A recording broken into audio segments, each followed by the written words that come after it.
ಆತ್ಮೀಯ ಪತ್ರಿಕಾ ಹಾಗೂ ಮಾಧ್ಯಮದ ಸ್ನೇಹಿತರೆ,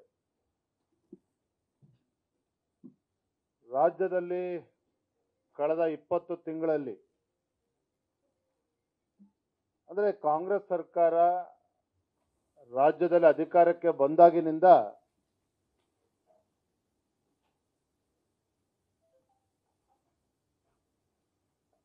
ಬೆಲೆ ಏರಿಕೆ ಅಂತಕ್ಕಂಥದ್ದು ನಿರಂತರವಾಗಿ ನಡೀತಾ ಇದೆ.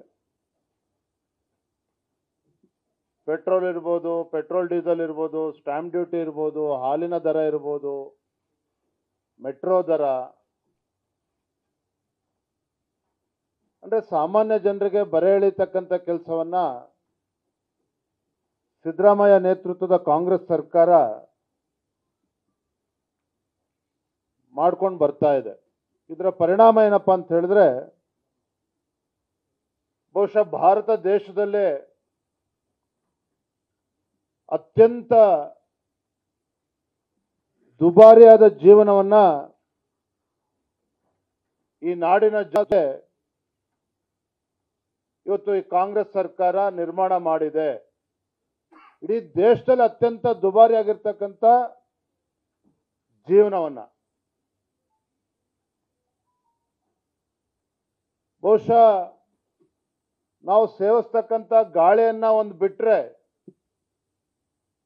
ಇನ್ನೆಲ್ಲದರ ಒಂದು ಬೆಲೆ ಏರಿಕೆಯನ್ನ ನಿರಂತರವಾಗಿ ಈ ರಾಜ್ಯ ಸರ್ಕಾರ, ಕಾಂಗ್ರೆಸ್ ಸರ್ಕಾರ ಮಾಡ್ಕೊಂಡು ಬರ್ತಾ ಇದೆ. ಸಾಮಾನ್ಯ ಜನರ, ಬಡವರ, ರೈತರ ಒಂದು ಸಂಕಷ್ಟವನ್ನ ಅರ್ಥ ಮಾಡ್ಕೊಳ್ತಾ ಇರ್ತಕ್ಕಂಥ ಈ ಕಾಂಗ್ರೆಸ್ ಸರ್ಕಾರ ಯಾವ ಮತದಾರರು ಕಾಂಗ್ರೆಸ್ ಪಕ್ಷಕ್ಕೆ ಆಶೀರ್ವಾದ ಮಾಡಿ ಅಧಿಕಾರಕ್ಕೆ ತಂದಿದ್ದಾರೆ, ಆ ಮತದಾರರಿಗೆ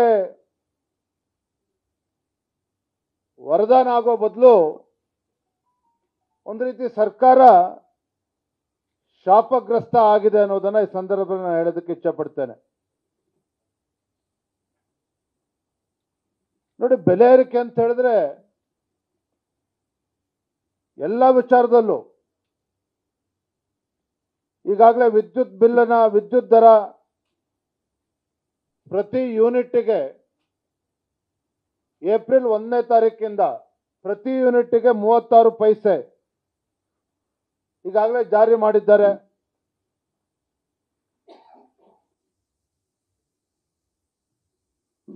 ಹಾಲಿನ ದರ 3 ಬಾರಿ ಏರಿಕೆನ ಮಾಡಿದ್ದಾರೆ. ಆಗಸ್ಟ್ 1, 2023ರಲ್ಲಿ 3 ರೂಪಾಯಿ ಜಾಸ್ತಿ ಮಾಡಿದರೆ,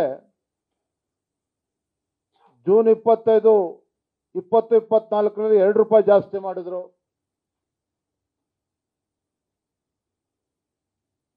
ಈಗ ಮತ್ತೆ 4 ರೂಪಾಯಿ ಜಾಸ್ತಿ ಮಾಡಿದ್ದಾರೆ. ಪಾಪ ಬಡವರು ಇನ್ನು ಸರ್ಕಾರಿ ಆಸ್ಪತ್ರೆಗಳಿಗೆ ಹೋಗ್ತಾರೆ ಚಿಕಿತ್ಸೆಗೋಸ್ಕರ, ವಿಶೇಷವಾಗಿ ಗ್ರಾಮೀಣ ಭಾಗದಲ್ಲಿ. ಅಲ್ಲೂ ಕೂಡ ವೈದ್ಯಕೀಯ ವೆಚ್ಚ ಹೆಚ್ಚಾಗ್ತಾ ಇರ್ತಕ್ಕಂಥದ್ದು ಕೂಡ ತಾವೆಲ್ಲರೂ ಕೂಡ ಗಮನಿಸಬೇಕು. ಹೊರರೋಗಿ ನೋಂದಣಿಗೋಸ್ಕರ ಹಿಂದೆ 10 ರೂಪಾಯಿ ಇದ್ರೆ ಅದನ್ನು 20 ರೂಪಾಯಿ ಏರಿಸಿದ್ದಾರೆ. ಮರಣೋತ್ತರ ಪ್ರಮಾಣ ಪತ್ರ 250 ರೂಪಾಯಿ ಇದ್ರೆ 300 ರೂಪಾಯಿ ಜಾಸ್ತಿ ಮಾಡಿದ್ದಾರೆ.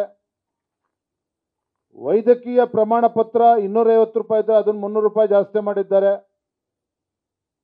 ವೈದ್ಯಕೀಯ ಮಂಡಳಿ ಪ್ರಮಾಣ ಪತ್ರ 350 ರೂಪಾಯಿ ಇದ್ದದನ್ನ 500 ರೂಪಾಯಿ ಜಾಸ್ತಿ ಮಾಡಿದ್ದಾರೆ. ದಾಖಲಾತಿ ಶುಲ್ಕ ಜಾಸ್ತಿ ಮಾಡಿದ್ದಾರೆ. ಲ್ಯಾಬ್ ಪರೀಕ್ಷೆ ಶುಲ್ಕ ಜಾಸ್ತಿ ಮಾಡಿದ್ದಾರೆ. ಅಂದ್ರೆ ಜನಸಾಮಾನ್ಯರು, ಬಡವರು, ವಿಶೇಷವಾಗಿ ಗ್ರಾಮೀಣ ಭಾಗದಲ್ಲಿ ಇವತ್ತೇನೋ ಸರ್ಕಾರಿ ಆಸ್ಪತ್ರೆಗಳಿಗೆ ಹೋಗ್ತಾರೆ, ಅವ್ರಿಗೂ ಕೂಡ ಬರೆ ಎಳಿತಕ್ಕಂಥ ಕೆಲಸ ಈ ರಾಜ್ಯ ಸರ್ಕಾರ, ಕಾಂಗ್ರೆಸ್ ಸರ್ಕಾರ ಮಾಡಿದೆ.